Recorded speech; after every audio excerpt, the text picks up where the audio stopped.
I'm guessing everyone in this class, you guys are high schoolers and middle schoolers for the most part, and you probably have some interest in science.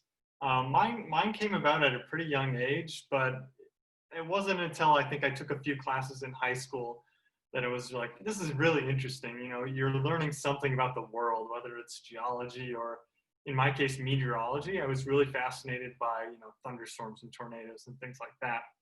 So when it came time finishing up high school, I was like, well, I should, probably go to college because I want to learn more about one of those topics. And I decided on meteorology. So I went and searched around. I'm from Minnesota, so I searched for a school in the area, a couple of schools in the area that had a program in meteorology, and applied for one and got accepted.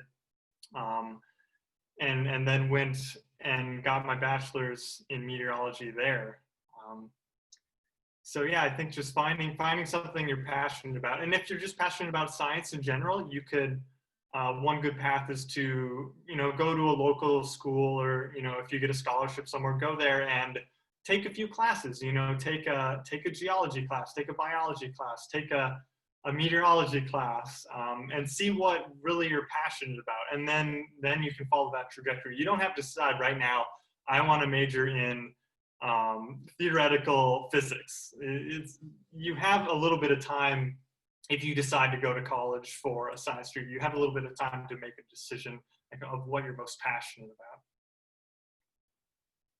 I think that's great advice. What is your favorite part of your job?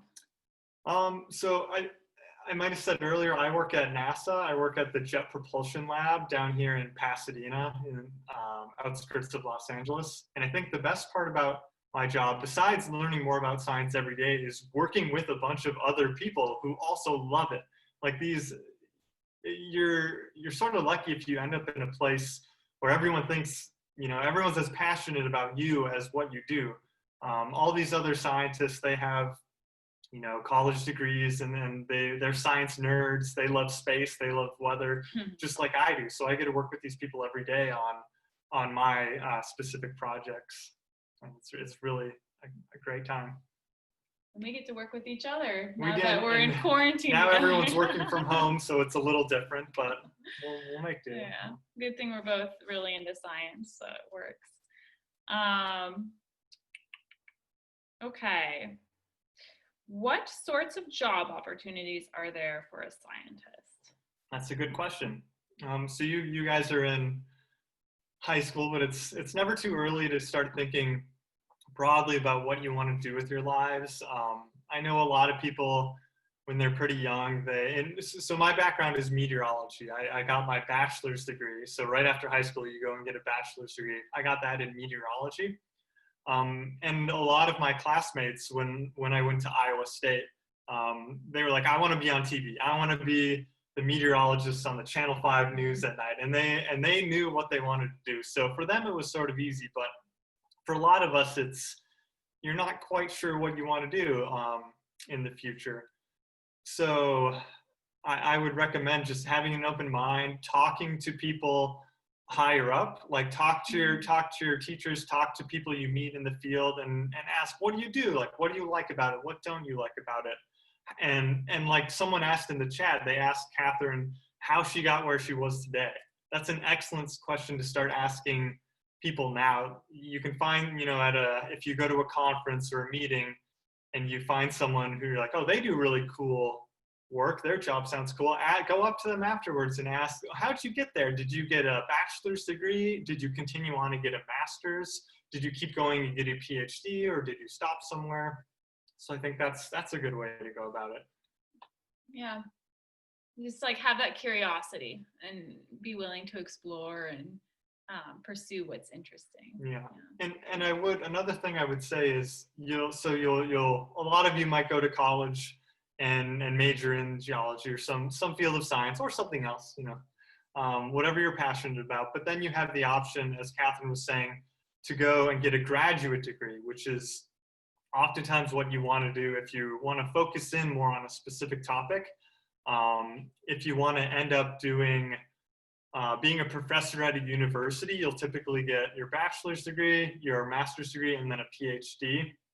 and then a postdoc, which is what I'm currently finishing up.